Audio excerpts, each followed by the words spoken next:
Mas hoje nós vamos voltar ao texto de Atos capítulo 2, verso 42. O texto já foi lido ao longo da celebração, mas eu vou fazer novamente a leitura. Na tradução que os irmãos usaram, o texto assim ficou: eles se dedicavam ao ensino dos apóstolos e à comunhão, ao partir do pão e às orações. O curioso é que mesmo que você queira buscar em outras traduções do texto sagrado alguma forma diferente de tratar o texto, a palavra que é utilizada aqui, é traduzida por comunhão, ela se repete em todo o texto sagrado. Eu estou precisando só um pouquinho mais de retorno deste microfone aqui na frente, tá? Se repete ao longo de todas as outras traduções. Ao contrário de ontem, que a palavra-chave era a palavra didaquê, a palavra da noite de hoje é a palavra koinonia. E são palavras com as quais, de alguma forma, o povo de Deus já se acostumou. Há pouco eu ouvi a tentativa de definição da palavra comunhão em nosso dicionário. Mas o curioso é que a palavra koinonia, assim usada na língua grega, ela era utilizada, por exemplo, para descrever uma sociedade, uma parceria. E algo muito curioso, eu não sei se você se recorda, mas havia uma bolsa onde todos os recursos para o sustento do ministério de Jesus ali eram colocados. E a Escritura Sagrada chega a dizer que Judas funcionava como um tesoureiro do grupo. E de vez em quando, o que é que ele fazia? Ele lançava a mão na bolsa. Lembram-se disso? Ele lançava a mão na bolsa, coisa que não acontece em nosso país, coisas que a gente não está acostumado a ver, mas pasmem os senhores e as senhoras, uma coisa assim aconteceu no meio dos apóstolos do Senhor, dos apóstolos de Jesus. E o curioso é que essa palavra koinonia também, ela significa gente que compartilha um mesmo saco de recursos. Gente que pode colocar a mão naquela bolsa. É gente que compartilha tudo quanto tem. É isso que significa koinonia. Mas há uma segunda observação que preciso fazer, antes de mergulhar no texto sagrado, que tem a ver com um discurso que se torna comum em nossos dias e extremamente perigoso. É aquela confissão de fé em que alguém se declara unido a Jesus, mas ao mesmo tempo distante de igreja. É possível que você já tenha sido tentado a pensar da mesma forma, mas eu quero lhe fazer uma advertência. Cuidado quando você bater no peito e disser: eu sou a igreja de Jesus. Eu quero lhe dizer que isso é somente em parte verdade. Eu vou tentar explicar-lhe por quê. Porque quando eu leio o texto de 1 Coríntios 12, versos 19 a 21, está escrito assim: o corpo deixaria de ser corpo se tivesse apenas uma parte. Assim, há muitas partes, mas um só corpo. O olho não pode dizer à mão: não preciso de você. E a cabeça não pode dizer aos pés: não preciso de vocês. É o que está escrito. É uma história estranha essa de você declarar que está unido à cabeça, mas separado do corpo. O que eu tenho aqui é algo grotesco e que não retrata aquilo que nos ensina a palavra. Quando você abrir a boca para dizer que você é a igreja, lembre-se, você é parte, você é somente um membro da igreja. E eu preciso de você. Nós precisamos uns dos outros. Eu sei que nós hoje estamos criando os nossos filhos, especialmente as nossas filhas, para que não dependam de nada e de ninguém. Nós queremos que eles sejam independentes, que eles tenham o seu trabalho. Dia desses eu ouvia uma mãe falar, dizendo que o marido da sua filha era o seu emprego. Eu achei estranho aquilo. É por essa razão que muitos dos nossos jovens estão tendo relacionamentos extremamente complicados.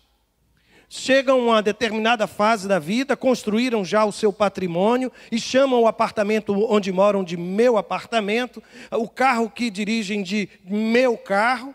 E quando resolvem abrir a alma para se relacionar com alguém, esse processo é extremamente agressivo. O outro parece mais um invasor. E nós precisamos repetir que precisamos sim uns dos outros. Eu quero lhe dizer que, como igreja, talvez esse seja um dos retratos mais belos, quando o Senhor desenha a igreja, pinta este cenário de corpo, Ele está dizendo que existe uma relação vital entre eu e você. Aliás, por falar nisso, eu trouxe aqui, tomei a liberdade de fazê-lo, um texto que escrevi há algum tempo atrás, cujo título é o seguinte: Era uma vez uma igreja sem amor. Era uma vez uma igreja sem amor. E sem amor, a comunhão se transformou em indiferença. A adoração deu lugar à hipocrisia. E o sentimento de corpo desapareceu. Era uma vez uma igreja sem amor. E sem amor, a compaixão deu lugar ao egoísmo. A santidade passou a ser considerada uma utopia. E o apelo à consagração silenciou. Era uma vez uma igreja sem amor. E sem amor a Bíblia foi desprezada e esquecida, o espírito de dedicação sufocado e o desejo de buscar o Senhor reprimido. Era uma vez uma igreja sem amor. E sem amor a igreja deixou de ser igreja. Do antigo templo só restaram as paredes, uma espécie de túmulo do amor. Nas portas do templo, uma frase foi escrita, uma mistura de epitáfio e saudade. Aqui, onde antes o amor florescia, agora jaz o amor sepultado. Eu reconheço, sabem, gente, que entre os desafios que estão sendo colocados diante de mim e de você ao longo desses dias, o desafio primeiro, que foi o desafio de manter firme a minha relação com o ensino dos apóstolos, provavelmente a comunhão é de todos os desafios o mais difícil e o mais custoso. Divergir é fácil, irmãos. É impressionante. É impressionante. A gente não precisa se esforçar para discordar. E algumas pessoas acham que a alma do batista, da pessoa de uma denominação batista, parece respirar algo assim. Eu me lembro que, isso já faz algum tempo, gente, em uma assembleia, a igreja estava tomando uma decisão muito delicada, e não houve unanimidade. Somente um levantou a mão e disse que era contrário. Mas eu sabia que aquele irmão era favorável. E eu achei aquilo estranho, o que é que havia acontecido na cabeça dele, por que ele votou contrário? Fui conversar com ele, sabem qual foi a resposta? Porque eu sou batista. Eu até hoje estou querendo entender, mas na cabeça dele, o exercício de sua fé indicava que a unanimidade precisava ser questionada. A unidade na igreja não é uniformidade. Meu Deus do céu. Eu venho do Nordeste deste país, onde as mulheres fazem coxas de retalhos, e alguns homens também, coxas de retalhos belíssimos. É um pedaço deste pano com outro pedaço daquele pano, e a sensação que às vezes eu tenho é que igreja é essa coxa de retalhos, costurados pelo fio do Espírito Santo de Deus. Pode olhar ao seu lado, você vai perceber que não existe neste lugar uma pessoa igual a você. E às vezes eu fico imaginando que este também era o retrato do círculo apostólico. Talvez por isso Jesus tanto falava sobre o amor. Eu fico imaginando posições políticas diferentes. De um lado, um publicano, um vendido ao sistema, ao Império Romano. Do outro lado, um Simão Zelote, alguém que era de esquerda. Ou talvez o Iscariotes, que a palavra pode significar scário. Scário, que significa adaga, punhal. Era a extrema esquerda da esquerda no tempo de Jesus. Agora imagina, gente com pensamentos políticos diferentes, sentados a uma mesa, e Jesus dizendo, amai-vos uns aos outros. E talvez dizendo, Mateus olha para o Simão e diga, eu te amo com amor. Provavelmente foi ali que começou essa história de pastores que olhe para o seu irmão e diga que você o ama. Eu tenho a impressão que deve ter começado ali. Você tem um Pedro que fala demais. E tem alguns apóstolos que entram nos evangelhos calados e saem mudos. Você não tem uma frase, não tem registro de uma atitude dessa gente. É por isso que eu volto a dizer, permanecer junto é um desafio. E o curioso é que quando você lê o texto de Atos, e me permita, pastor, usar a ideia de koinonia como se fosse uma chave hermenêutica, de interpretação para essa experiência de comunhão na igreja primitiva. E eu quero fazer isso desde o primeiro capítulo até o capítulo de número 9. Eu vou fazer sim. Agora, observe, o primeiro registro desta vida em comum vai aparecer no primeiro capítulo, nos versos 13 e 14. Eu não sei qual a sua tradução, mas no versículo de número 13, as traduções mais clássicas, ela vai dizer assim: e entrando, subiram ao cenáculo onde habitavam. Se a sua tradução for uma tradução mais contemporânea, é provável que, ao invés de habitar, apareça a palavra hospedar. Aqueles estavam hospedados. Mas o fato é de que eles dividiram uma casa. E se você contar, vejam só, Pedro, Tiago, João, André, Filipe, Tomé, Bartolomeu, Mateus, Tiago, Simão, Judas, 11. Os 11 estavam ali, hospedados, estavam ali, habitando naquela casa. E o curioso é que o texto ainda vai acrescentar que, além desses, no versículo 14 está escrito: com as mulheres e Maria, mãe de Jesus, e com seus irmãos. Eu fico imaginando que estes primeiros dias na história da igreja devem ter sido desafiadores. Porque se você fizer uma conta simples, se Jesus ele foi morto por ocasião da Páscoa, e como diz o texto sagrado de Atos capítulo 3, como diz lá o texto sagrado de que aconteceu o Pentecostes, ou a descida do Espírito Santo do Pentecostes, o que você vai perceber é que há aqui um intervalo de cerca de 50 dias no calendário. Você já imaginou você conviver com seus irmãos em uma casa por 50 dias, esperando que alguma coisa aconteça e nada absolutamente aconteceu? Eu estou falando de 50 dias, meus irmãos. Esses homens convivendo intensamente juntos. E isto, eu acredito que antes do poder precisa nascer o amor. Poder do Espírito Santo sem amor na vida da igreja, irmãos, é tirania, é ilusão, é hipocrisia, é soberba, é vanglória. É por isso que antes da descida do Espírito Santo, eu tenho a impressão que Jesus disse: primeiro vocês vão precisar aprender a conviver. Porque essa história de poder do Espírito Santo é algo muito perigoso. E se vocês experimentarem o poder do Espírito Santo, antes de aprenderem a conviver uns com os outros, isso não vai dar certo. Isso não vai dar certo. E o interessante é que aquele tempo foi um tempo muito delicado. Por quê? Porque eles precisavam tomar decisões. E decisões dentro de igreja é algo muitas vezes custoso. Porque eu sei que você pensa diferente de mim, meu irmão. Eu sei. Eu sei que você talvez até use uma tradução diferente da que eu uso. Talvez o seu gosto musical seja diferente do meu gosto musical. Mas eu já estou numa idade, sabe? Eu estou prestes a fazer 60 anos. Em julho eu irei completar 60 anos. E eu tenho dito que eu não tenho tempo mais para estar fazendo arrudeios, sabe? Sobre certas coisas.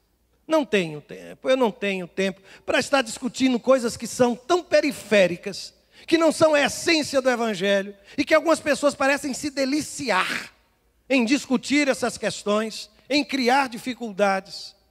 Eles precisavam tomar decisões seríssimas, e entre elas surgiu, entre as decisões possíveis, porque eu fico imaginando o dia a dia, na convivência dessa gente naquela casa, e lembram-se quantos estavam ali? Cerca de 120 pessoas, e talvez seja só um número simbólico. O número 12 que representa as tribos de Israel, não é assim? Os apóstolos, multiplicado por 10. E essa é uma outra história, depois aí vocês perguntam ao pastor de vocês. Mas, o que eu percebo é que decisões precisaram ser tomadas. E uma delas girava em torno da substituição da liderança. Entre os apóstolos, Judas não estava mais ali. E eles precisaram tomar uma decisão. E eu fico percebendo que alguns querem reduzir o impacto dessa decisão, dizendo que eles simplesmente lançaram sortes. Você precisa ler o texto.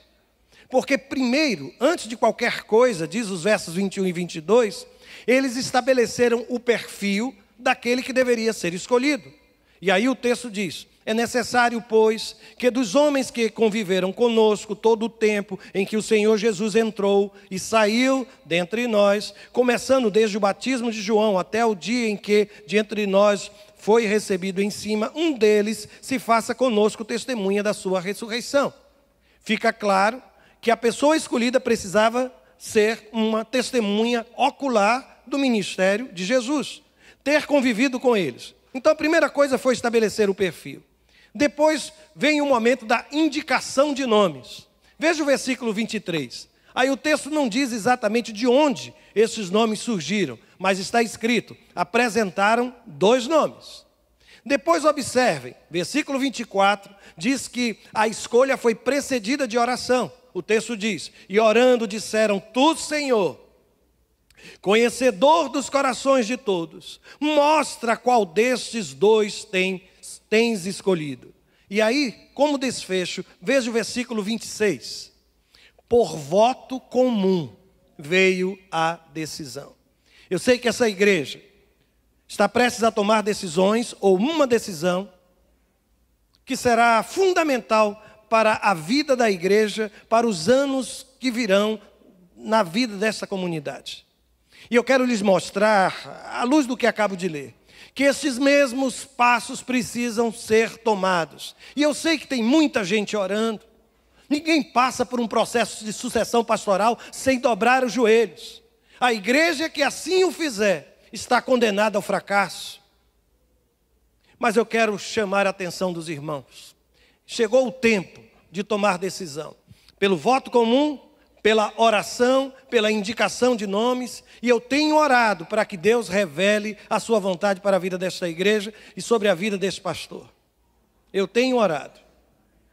E rogo ao Senhor que todo o processo continue a ser dirigido pela mão poderosa do Espírito Santo de Deus. Um intervalo de 50 dias. Em Atos 2:1 vai dizer que no dia de Pentecostes todos estavam reunidos num só lugar. Um intervalo de 50 dias. Eu fico extremamente curioso. Eu fico imaginando como deve ter sido a convivência. Já pensaram, irmãs, 12 homens hospedados na sua casa? Eu não vou colocar os 120, mas 12 homens hospedados na sua casa por 50 dias. Hein, irmã? Que bênção, não? Que bênção! A dispensa ia sofrer, né? Porque tudo crente. Aí é que é o problema, meu Deus do céu, meu Deus do céu. Mas, às vezes, algumas pessoas dizem: eu gostaria muito que... eu vou falar da Igreja Batista do Farol, eu fico mais à vontade. Eu gostaria que a Igreja Batista do Farol fosse uma igreja mais evangelística. Eu gostaria que a nossa igreja fosse, pastor, uma igreja de oração. Pastor, eu gostaria que a nossa igreja ela fosse mais amorosa, mais acolhedora. Pastor, eu gostaria que a nossa igreja fosse mais comprometida com a santidade. Eu vou lhes dizer uma coisa, eu tenho aprendido que igreja é o resultado daquilo que eu sou, daquilo que você é. É, na verdade, a soma daquilo que somos. Se você quer ser, ou melhor, se você quer ter uma igreja evangelística, comece a evangelizar. Se quer uma igreja marcada pela oração, dobre o seu joelho. Porque algo para mim poderoso acontece lá no capítulo 4, versos 29 a 31. Começa o texto a falar, é um momento de oração, mas entre outras coisas, lá no finalzinho, versículo 31, o texto vai dizer assim: e todos foram cheios do Espírito Santo e anunciavam com ousadia a palavra de Deus. Quantos foram cheios do Espírito, irmãos? Eu vou pedir que repitam, por favor. Todos. Todos. Sabe, hoje nós temos na igreja uma relação de púlpito-dependência. Tudo quanto aquele indivíduo conhece da palavra, conheceu através de um sermão pregado pelo seu pastor. Sabe, hoje nós temos uma relação de púlpito-dependência. Porque parece que a alimentação diária da palavra nos faz falta. E hoje nós somos extremamente seletivos. Seletivos naquilo que escutamos. Nós temos diante de nós um leque enorme de pastores, alguns renomados, com muitos holofotes, brilhando, iluminando o seu ministério, e lá está você com o poder do seu indicador, escolhendo o que quer ouvir, na altura que quer ouvir, na velocidade que quer ouvir, e quando cansa, ou quando aquilo que é dito lhe contraria, o que é que você faz? Você desliga e vai buscar uma outra coisa. Saudades daquele tempo em que pastorear era bem mais fácil, né? E eu vivi essa transição, tenho vivido essa transição, do final daquele ministério pastoral clássico, a introdução de uma série de demandas, de uma série de questões que no passado nunca fizeram parte da preocupação de um pastor, de uma igreja local. E a pandemia nos acrescentou outras. Estão vendo? O culto está sendo transmitido. Há toda uma estrutura para isso. São mais preocupações, mais recursos. E às vezes eu me preocupo, irmãos, porque às vezes nos dedicamos tanto a essas outras coisas, que aquilo que é essencial, nós perdemos. E essas oportunidades de serviço acabam se tornando tensões, criando divisões, criando porfias, criando inimizades no meio da casa de Deus. Mas deixe-me fazer uma observação, aliás, são duas observações. Procure caminhar ao lado de alguém. Num grupo como aquele de 120 pessoas, depois mais 3.000 se converteram, depois mais 5.000, uma multidão. Eu observei algo curioso quando estava fazendo algumas anotações para falar-lhes na noite de hoje. Existem 7 registros no livro de Atos em que aparecem assim, Pedro e João. Aí o texto continua, especialmente no capítulo, acho que 3 e 4, Pedro e João. Sempre o nome de Pedro vem em primeiro lugar, e alguns acham pela liderança que ele se tornou no meio da igreja, mas sempre assim, Pedro e João, Pedro e João, Pedro e João. Eu comecei a pensar, onde foi que eles aprenderam a caminhar juntos assim? E sabe o que é que me veio à memória? Os momentos em que não eram somente Pedro e João, era Pedro, Tiago, João, aonde, irmãos? No barquinho, você se lembra da canção? E Jesus. Jesus ensinou àquela gente a necessidade que precisamos ter, que no meio do povo de Deus não existe ministério de um só, ministério do eu sozinho. Poucas pessoas eu conheço tão solitárias como um pastor, irmãos. Poucas pessoas. E olha que esses homens de Deus, essas mulheres de Deus, são desafiados a ouvir praticamente todos os dias alguma dificuldade. E a gente sofre com isso.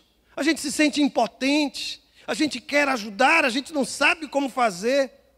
Nunca me ensinaram a celebrar um culto fúnebre, um momento de despedida. Eu, quilômetros longe do cemitério, e uma família com o corpo daquele que estava sendo sepultado, já dentro do caixão, isolado, fechado, poucas pessoas ao redor, e eu de longe colocaram um computador e disseram, pastor, por favor, fale alguma coisa.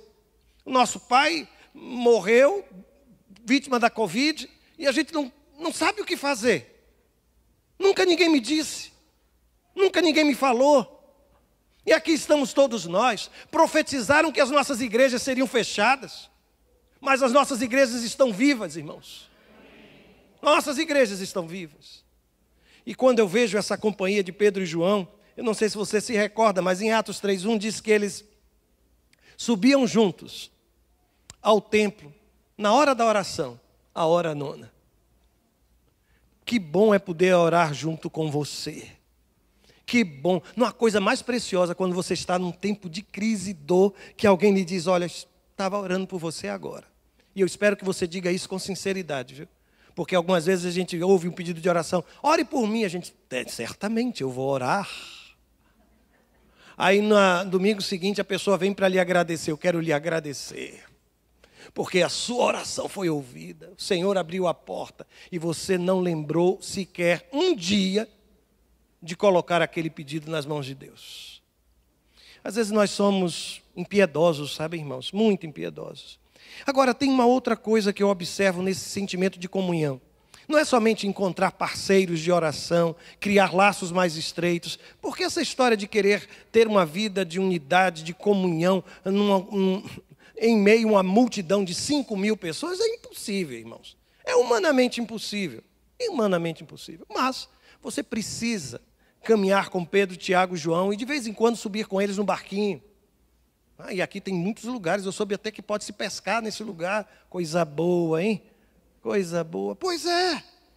Mas há uma segunda observação que faço, é que em Atos capítulo 4, 32, diz que esse espírito de comunhão ele era tão forte, que ninguém dizia que coisa alguma do que possuía era sua própria, mas todas as coisas lhes eram comuns. Eu gosto nesse texto porque por 2 vezes a palavra coisa se repete. Coisa é coisa, não é, irmãos? A gente não sabe dizer uma coisa assim. Tem gente até que a gente ensina aquela coisa, não é? Não tem umas criaturas, aquela coisa. Aquela coisa. Mas sabe, existe o reino das coisas e o reino das pessoas. E a comunhão, ela só se torna relevante quando pessoas passam a ser mais importantes do que as coisas. E a igreja traduz isso. A igreja começa a mostrar que as coisas não podem ser mais importantes do que as pessoas. Eu tive um professor, o professor Merval Rosa, que ele insistia muito com um dos escritos de Martin Buber, chamado Eu e Tu. E nesse livro, esse filósofo, que é um filósofo judeu, ele diz que existem dois tipos de relação, que uma é essa relação eu-coisa e outra é a relação eu-outra, eu-outro. E ele dizia lá na sua obra que a relação eu-coisa deve ser ligada pelo verbo usar, eu uso a coisa. E a relação eu-outro pelo verbo amar, eu amo o outro, eu amo a pessoa. E ele diz que nós mudamos tudo isso e começamos a dizer eu amo a coisa e eu uso a pessoa, eu uso o outro. Uma igreja só se torna relevante onde as pessoas são tratadas como gente, onde coisa fica no lugar de coisa, onde aquilo que eu tenho deixa de ser somente meu e eu compartilho com você, e eu reparto, e eu divido. E se há uma coisa impressionante é que na matemática de Deus, quanto mais a gente divide o amor, maior é esse poder do amor na minha vida. Quanto mais eu distribuo o perdão, mais eu me sinto abençoado, irmãos. Mas há um segundo aspecto que eu gostaria de mostrar-lhes ao longo desses capítulos, pastor. Eu comecei a perceber que mesmo esta igreja, que é colocada no versículo que os irmãos escolheram, como uma igreja marcada pela comunhão, foi uma igreja marcada por situações muito difíceis na construção dessa comunhão. Eu vou dizer-lhes por quê. Porque se a gente não atentar, toda essa história de crescimento da igreja em Jerusalém, talvez você se choque com o que eu vou dizer, é um crescimento doente. Por que eu estou dizendo isso? Eu preciso esclarecer, não é? Eu vou lhes dizer por quê. Porque quando eu leio o capítulo 1, Jesus passou um plano geográfico para o crescimento da igreja. E sereis testemunhas tanto em Jerusalém, Judeia, Samaria e até os confins da terra. O curioso é que todo esse crescimento que a gente celebra, ele aconteceu unicamente dentro dos muros de Jerusalém. A igreja não saiu dali. A igreja permaneceu onde estava. No capítulo 5, verso 12, está escrito assim: e muitos sinais e prodígios eram feitos entre o povo pelas mãos dos apóstolos. Aleluia, irmãos! Só que o texto dá um detalhe. E estavam todos unanimemente no alpendre de Salomão. Eles escolheram um lugar no templo de Jerusalém e ali eles se reuniam.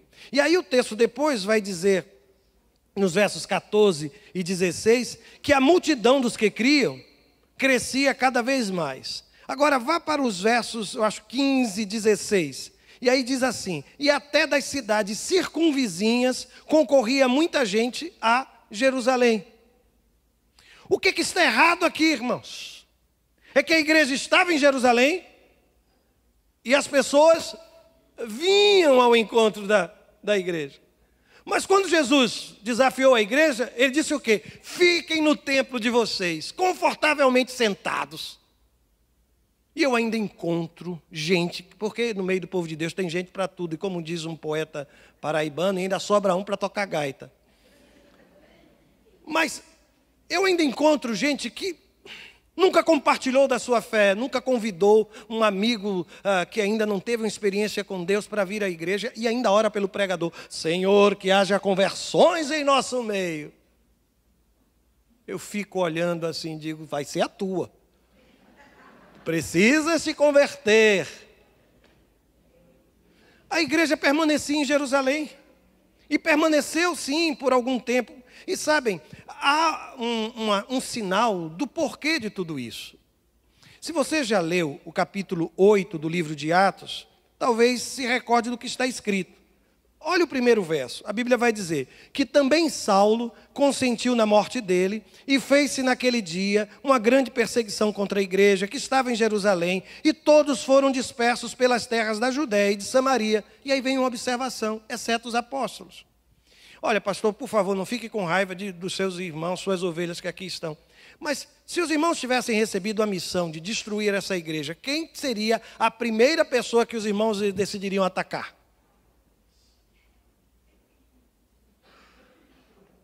Não é assim, irmãos? Como é que a igreja é perseguida e aqueles que são líderes da igreja permanecem em Jerusalém e não são incomodados? O que é que explica isso? Porque todos aqueles que saíram, saem dali e os apóstolos permanecem. Uma coisa que pode ser usada para explicar talvez seja o capítulo 6, que mostra que na igreja havia dois grupos. Eu falei inclusive isso ontem. Um grupo de mentalidade grega, que eram considerados diferentes daqueles que eram os hebreus. E houve uma murmuração entre eles. Isso é uma denúncia séria, dizendo que as viúvas deste grupo helênico estavam sendo desprezadas. Isso não acontecia entre as viúvas dos hebreus, aqueles que tradicionalmente ainda conservavam aqueles que eram os ensinos de Moisés. Quando a igreja é perseguida, essa ala grega ela é dispersa, porque é resultado da palavra de um homem chamado Estevão. Lá no seu discurso, tem um momento que ele incomoda, sabe, profundamente o judaísmo, quando ele abre a boca para dizer que Deus não habita em templos feitos por mãos de homens. E se você se recorda, esta foi uma das acusações que pesou sobre Jesus, quando ele falou e a sua palavra foi tida como uma palavra contra o templo. Toda esta ala helênica da igreja acabou sendo perseguida. E o curioso é que assim que eles saíram, Filipe saiu entre eles. Você se recorda o que é que está escrito em Atos 8? Para onde é que ele foi? Para onde ele foi, irmãos? Não lembram? Eu posso dizer-lhes. Samaria. O que foi que Jesus disse? Vocês vão ser testemunhas em Jerusalém, Judeia, Samaria. Não quer ir por bem, vai por mal. Desculpa dizer assim, viu, pastor? Depois o irmão conserta. Mas é verdade, irmãos. Santa perseguição sobre a igreja. E fez com que aqueles acomodados naquela situação, aquilo foi tão impactante que a Bíblia vai dizer que eles mandaram Pedro e João. Uma comissão, bem batista isso, né? Nós vamos eleger uma comissão para visitar os nossos irmãos em Samaria, para ver o que é que está acontecendo por ali, porque é absurdo imaginar que um samaritano receba o evangelho, e para selar isso, Deus permitiu que houvesse a manifestação do Espírito Santo entre eles, para dizer, olha, a mesma coisa que aconteceu com vocês, aconteceu com os samaritanos também. Vocês precisam entender que o evangelho precisa alcançar Samaria e até os confins da terra. E é nesse momento eu fico tão feliz, irmãos, tão feliz, porque o raciocínio daqueles que foram para Samaria me parece extremamente pertinente. Qual era o último lugar em que um judeu ortodoxo iria percorrer?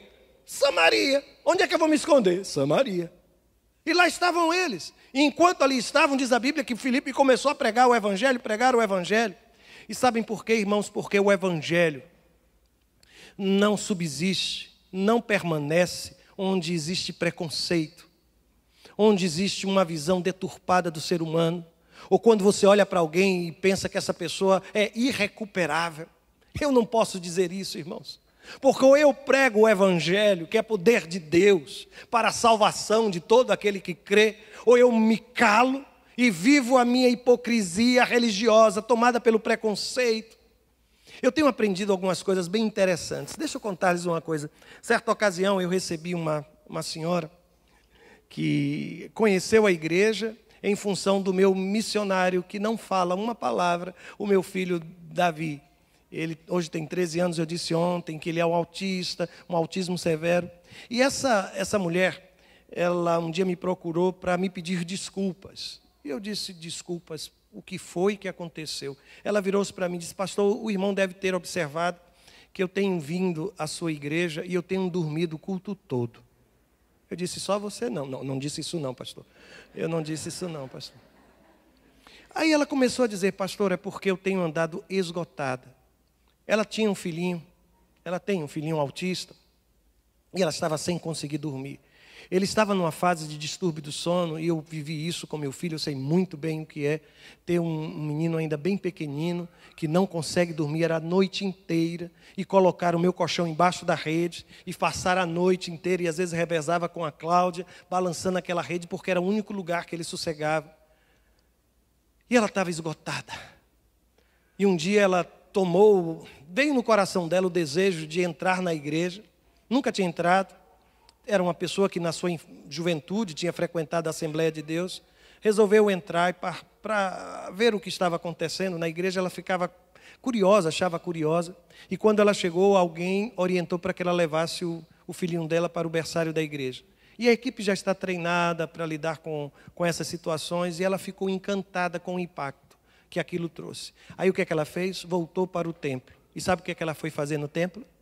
Dormir.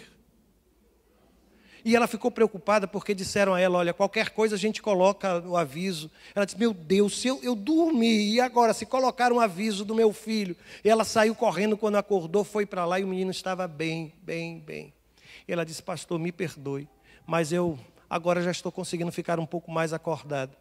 É o lugar onde eu tenho um momento. Sabe, irmãos, depois desse dia, eu nunca mais abri a minha boca para falar sobre ninguém que dorme no culto. Porque você não sabe o que é que está por trás daquela história. Você não sabe o que é que está por trás daquela vida. Dia desses eu falava à igreja, eu dizia, gente, às vezes eu, como pastor, começo a pregar, falar sobre a necessidade de envolvimento na obra, de servir. Você que vem aqui e não faz nada, fica aí assentado no seu lugar. Mas o pastor nessa hora pega fogo no sermão, né? E aí começa a falar. Eu parei por um instante dias desses e eu disse, meu Deus, há certamente no meio deste povo gente que, para chegar na igreja, tem feito um sacrifício tão grande. Tem saído de casa, às vezes com o olhar, às vezes com a palavra dura do marido, que só está procurando uma brecha para brigar, para criar dificuldades. E aquela mulher vai, entra no culto, participa, fica olhando o relógio para voltar correndo, para preparar o almoço, para que nada aconteça. Provavelmente essa mulher deve estar adorando a Deus com muito mais sinceridade do que muitos de nós que estamos envolvidos, correndo para lá e para cá, no meio da celebração, com tantas coisas para resolver, e às vezes preocupados com a forma do culto, e sem conseguir adorar ao Senhor. A gente precisa rever, irmãos. A gente precisa sentir, nos colocarmos como que, no lugar do outro. E aqui me permitam dizer, comunhão torna uma igreja relevante. E quem diz isso não sou eu. Porque Jesus, quando ele foi escolher o sinal pelo qual a humanidade, os homens iriam saber, iriam conhecer, iriam ter certeza que ele passou por aqui, qual foi, irmãos? O amor uns pelos outros. Lembram-se disso?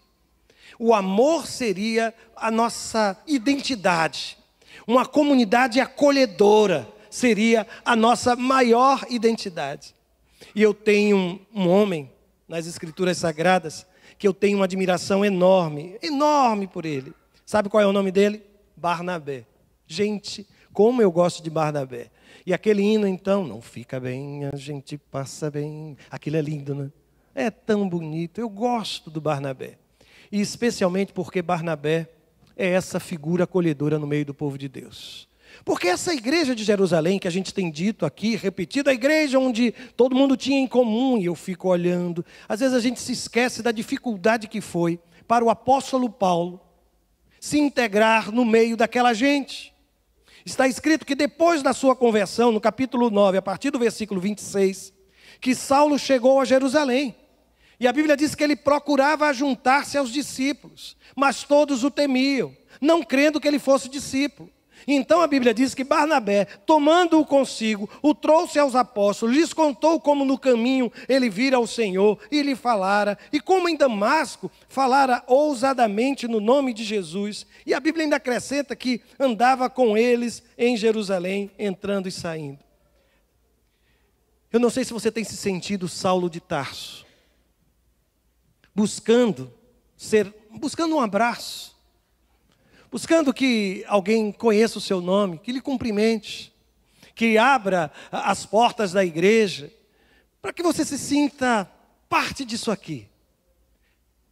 Mas o maior desafio é ser um Barnabé, sabe, irmãos?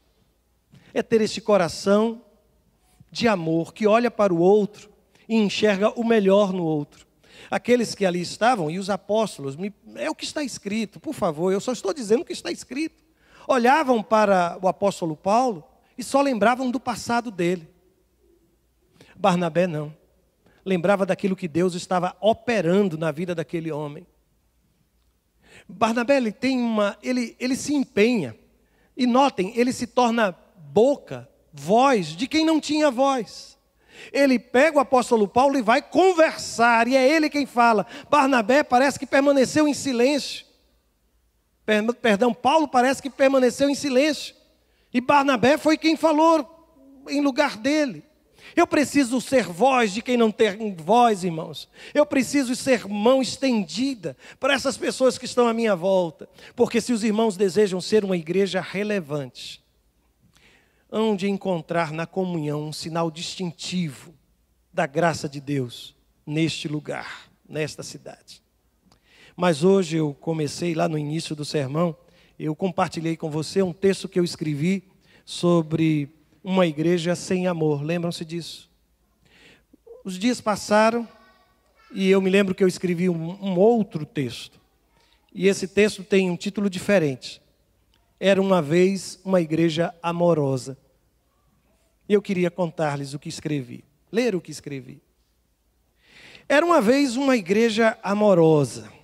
E por causa do amor, a comunhão se revelou verdadeira. A adoração deixou de ser somente discurso. E o sentimento de corpo floresceu. Era uma vez uma igreja amorosa, e por causa do amor, a compaixão socorreu os feridos. A santidade não se traduziu em isolamento, e o apelo à consagração encontrou resposta. Era uma vez uma igreja amorosa, e por causa do amor, a Bíblia se tornou lâmpada e luz para o caminho. O espírito de dedicação, outrora sufocado, deu lugar a um forte desejo e compromisso de buscar o Senhor. Era uma vez uma igreja amorosa, e por causa do amor, a igreja se tornou família. O antigo templo deixou de ser desprezado, passou a ser uma espécie de oásis do amor. Nas portas do templo, uma frase foi escrita, uma espécie de carteira de identidade. Em um mundo onde o amor agoniza, este é um lugar onde o amor é celebrado. Eu quero orar com você. Eu sei que amar dá trabalho, né, gente? E algumas pessoas dão um trabalho para serem amadas, meu Deus. Tem gente que a gente ama de graça, né? Não paga nem aluguel por morar em nosso coração. Mas outros, meu Deus do céu, quanto trabalho. Eu não sei se ao longo deste tempo, alguma coisa separou você de um irmão seu aqui na igreja. Isso foi tão forte que hoje vocês não podem mais atuar nem no mesmo ministério. Se ele senta desse lado, se ela senta desse lado, eu vou me sentar do outro. Se ele vai falar alguma coisa, se vai dirigir o culto, se vai dizer alguma coisa, eu não quero nem ouvir. Deixa eu lhe dizer, isso não é coisa de Deus, não. Não é coisa de Deus, não. Talvez você tenha uma mágoa de alguma liderança. Eu sei que ao longo de 36 anos de ministério pastoral, eu já devo ter feito, quem sabe, quantas coisas que foram desagradáveis a um ou ao outro. Mas em nome de Jesus, não permita que isso defina a sua relação com a igreja hoje. Não permita, não permita. Chegou o momento de nós derrubarmos os muros, irmãos, e criarmos pontes entre nós. Os irmãos estão caminhando para um momento muito importante na vida desta igreja e precisam tomar decisões de mãos dadas, unidos, na certeza que a graça do Senhor se manifesta, o poder do Espírito Santo de Deus é derramado no lugar onde habita o amor, onde habita o profundo sentimento de unidade entre seus filhos. Posso orar por isso? Talvez a sua casa esteja marcada hoje pela desunião, seu casamento por um fio. Hoje vocês já brigam e não precisam nem de motivo para isso. Basta ele lhe olhar, basta ela olhar você e de repente já estão os dois. Eu posso orar por isso também. Posso orar por aquele irmão que não conversa mais com seus irmãos em casa. Posso orar por isso. Deus vai fazer uma grande obra na vida dessa igreja, eu tenho certeza. Os irmãos querem ser uma igreja relevante. E se é igreja, é relevante, irmãos. O que não é relevante não pode nem ser chamado de igreja. Não pode. Mas eu quero orar. Pode orar comigo nesse momento? Pai querido, se existe alguma quebra de comunhão, alguma ameaça à unidade do teu povo neste lugar, algum sentimento contrário,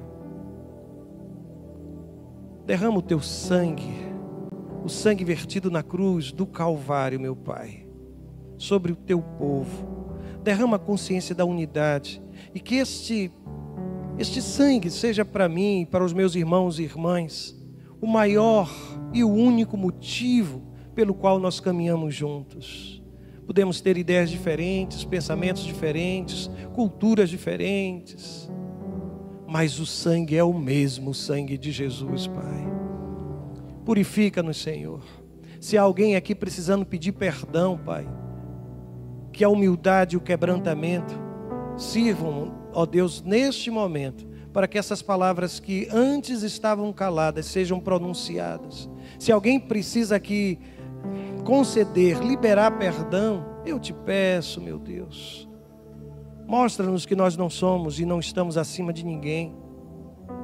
Cria, ó Deus, no meio do teu povo, laços profundos de amor, do amor que vem do Senhor sobre cada um de nós. É a minha oração, no nome de Jesus. Amém e amém.